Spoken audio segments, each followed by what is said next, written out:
first speaker tonight, I'm very excited to welcome someone who I only just met this evening, but I've heard rave reviews from people who go to ACAM and other practitioners all across the country.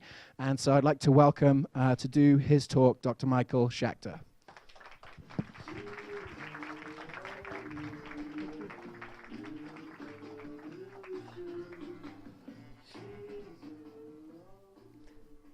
Is it okay to do it from here? Okay. All right, so I've been given 10 minutes to try to do this, so I'm going to do the best I can. I apologize for kind of reading it, but it's very hard. Some of you who have heard me lecture realize it's hard for me to stay under an hour and a half, so I'm going to try. So I've been helping to prevent and treat cancer using nutritional and lifestyle support for more than 40 years. In fact, our center, the Schachter Center, just celebrated its 40th anniversary in November of last year. Although I'm not an oncologist and do not practice conventional oncology, we do see many cancer patients, some of whom see conventional oncologists also while engaging in our program. But I depart from many of my integrative oncology colleagues probably by being somewhat more skeptical of conventional oncology strategies. Many integrative oncologists appear to take the conventional approach as a given and write books about how we can reduce the side effects of the conventional treatment by giving nutritional supplements and doing various other integrative things. I have no doubt that patients who undergo a combination of this approach, this lifestyle and nutritional approach with conventional therapy, will do better than those patients who just get conventional treatment alone. But to me, the important question is, will patients using the combined approach enjoy better results than those who do not participate in conventional treatment at all? In other words, instead of asking the question which most people ask, if nutritional recommendations will interfere with conventional treatments, I like to turn it around and say, will the conventional protocol interfere with the less toxic strategies? We'll never see studies like this because there is no financial motivation to do them, but this is a question I have in my mind and I try to discuss with the many patients that I see who are trying to make decisions as to what to do. One example of a conventional protocol that I question is the automatic use of radiation treatment after a lumpectomy for breast cancer. Though studies indicate that radiation does reduce local recurrence, there's no evidence of it improving survival, preventing regional metastases, or preventing distant metastases. So consequently, the question is it really worth it? Should it be done automatically? Many of our breast cancer patients forego radiation, much to the dismay of their conventional surgeons, oncologists, and radiation oncologists.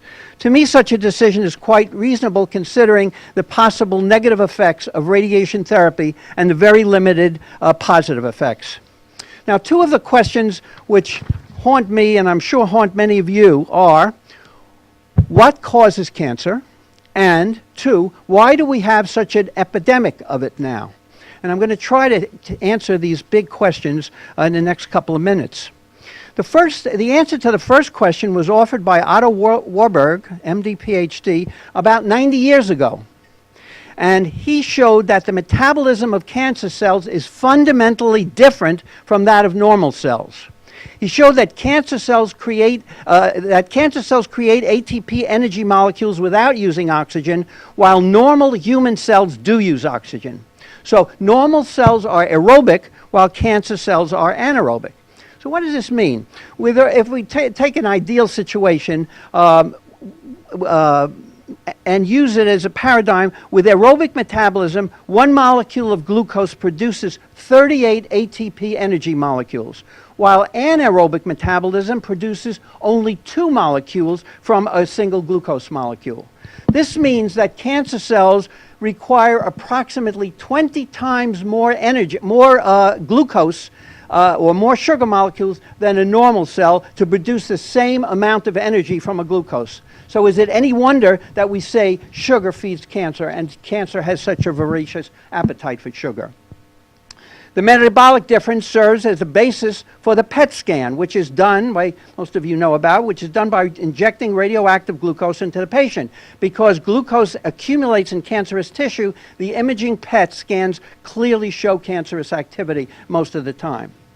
Warburg went on to say that in order to survive, cells become anaerobic when they are exposed to low oxygen concentrations of less than 33% less than normal over time. In other words, cells become cancerous as a result of prolonged low oxygen concentrations, and this is the cause of cancer. At some point, the changes in the metabolism of the cancer cells become irreversible, and no matter how much oxygen is supplied at that point, you will not reverse it. The cancer cells will remain cancerous or anaerobic. His theory also helps us to understand the difference between benign and malignant neoplasms. Low oxygen concentrations, but higher than 33% and of shorter duration, results in benign cellular changes rather than cancerous changes. So it's sort of a spectrum. The next important question now is, so we've dealt with what causes it, so the question is, why do we have such an epidemic of it? And this has been a question that's puzzled me, and I really learned about a very reasonable explanation over the last month or two. At the ACAM meeting, I was on a program, and I also met a fellow named Brian Peskin, and I heard his lecture, and I, since that time, read 2 of his books. The most important book here related to this topic is a book called The Hidden Story of Cancer, which is available. It's Brian Peskin. And he offers a reasonable explanation as to how cancer develops. Utilizing available medical literature, he suggests the parent essential fatty acids, namely linoleic acid and linolenic acid. Linoleic is omega-6, and alpha-linolenic is the omega-3 parent fatty acid, are important components of cell membranes in the body. Based on scientific studies, he asserts that the intact structures of these compounds of the cell membrane attract oxygen to the cells. When these parent fatty acids are either replaced by other fatty acids or damaged, the ability of the cells to absorb oxygen from the bloodstream is inhibited. So, what factors have resulted in these changes over the past 40 or 50 years? The most important answer is that we have had dramatic changes in the processing of our foods to improve shelf life.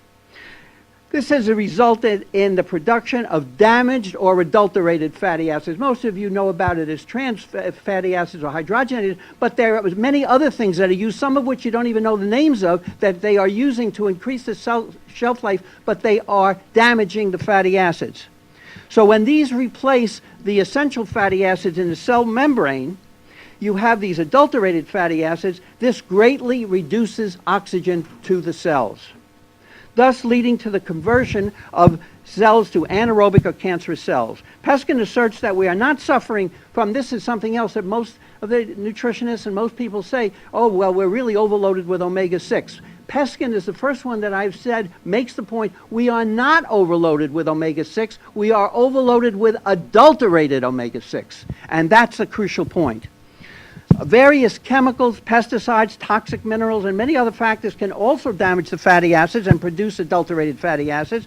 So, but the 2 major changes that have occurred, which has resulted in this epidemic, tremendous increase in adulterated fatty acids in almost any processed food that you eat has an adulterated fatty acid in it, and the tremendous increase in sugar. So those 2 things, the sugar which feeds the cancer and the adulterated fatty acids which prevents oxygen from getting into the cancer, getting into the cells, this is really what he feels is the cause of the epidemic. The distortion of cell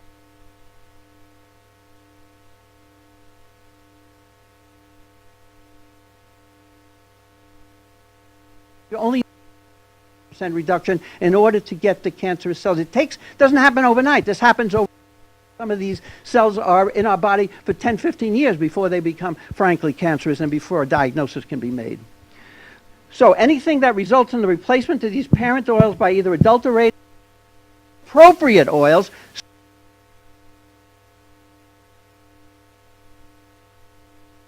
like EPA and D physiological doses. Once you start making those capsules, you're giving very high doses of it.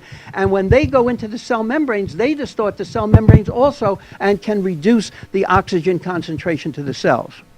Now, conventional oncology focuses on killing cancer cells or attacking overexpressed receptors and growth factors, and they have not really, they have spent the last 50, 60 years denying that Warburg's view has any merit, when in fact there's never been anybody who's presented evidence that shows that he's wrong. And Peskin, in his book, goes over and over many of the cases and many of the case studies and many of the criticisms of Warburg and kind of rips them apart, at least to my satisfaction. But by the conventional people focusing on these things, killing cancer cells or trying to target specific enzymes, they're really not addressing the primary cause of the cancer, and they're focusing on these secondary manifestations. So these genetic changes and a lot of the things that people think of as the cause of cancer are actually secondary causes as a result of this primary cause, which is the reduction of oxygen to the cancer, to the cells, causing it to become cancerous over time. Now, our prevention and treatment approach to cancer in our office and other degenerative diseases involves the reversal of these cancer-producing effects. So we work toward helping patients reduce adulterated fatty acids by reducing all processed foods, reducing sugar intake, reducing exposures to toxic chemicals, using exercise to improve oxygenation, reduce excessive reactions to stress, and helping patients to sleep healthily.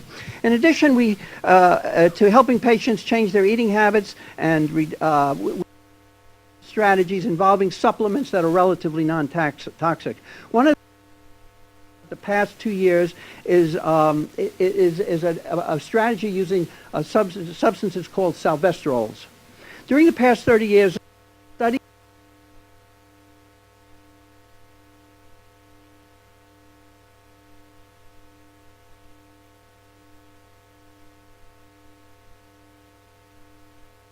cytochrome P450 cells.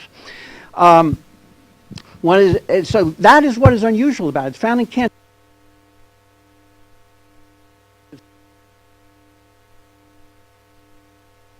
For that's turns out that these enzymes appear to protect us from developing cancer. There are certain natural substances in organic fruits and vegetables and herbs that are capable of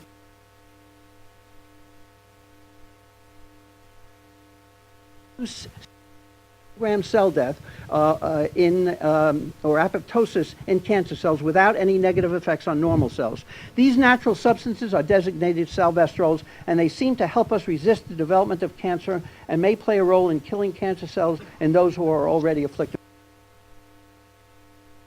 Must be organic, and they from fruits, vegetables, and herbs. And there are supplements that is available that contain some of this. We also use a number of other supplements, and I don't have time to get into detail on this, including fat-soluble vitamins, such as high doses of vitamin D, some vitamin A. The D and A work together as a team, and vitamin K2. We prefer the vitamin K2 MK4, although almost all of the companies are using MK7. And if we, in the question and answer period, if people want to get into the reason for that, we can discuss it. A formula, we have started to use a formula, and that formula supplies the body with the sugars that are necessary in order to build the glyconutrients and glycolipids that are so important in helping the body to both the GI system and the immune system distinguish between the bad guys and the good guys. We sometimes also use iodine. We use infusions of relatively high doses of vitamin C, intravenous infusions also of low doses of hydrogen peroxide. So these are just some of the strategies which I'm just mentioning. So we help to guide patients to set the stage for the body to heal itself by meticulously avoiding the bad stuff and supplying the good stuff. We try to tap in on the healing properties of the body. This must be done in a positive way with an emphasis on patients, because it's not easy to undergo this type of treatment. It's much easier to stick your arm out and get a chemotherapy treatment once a month than to make all these changes that you're asking people to make in their lifestyle. So the ability of the patient to carry on all these difficult activities is largely based on a caring clinician who and hope in the patient. Thank you.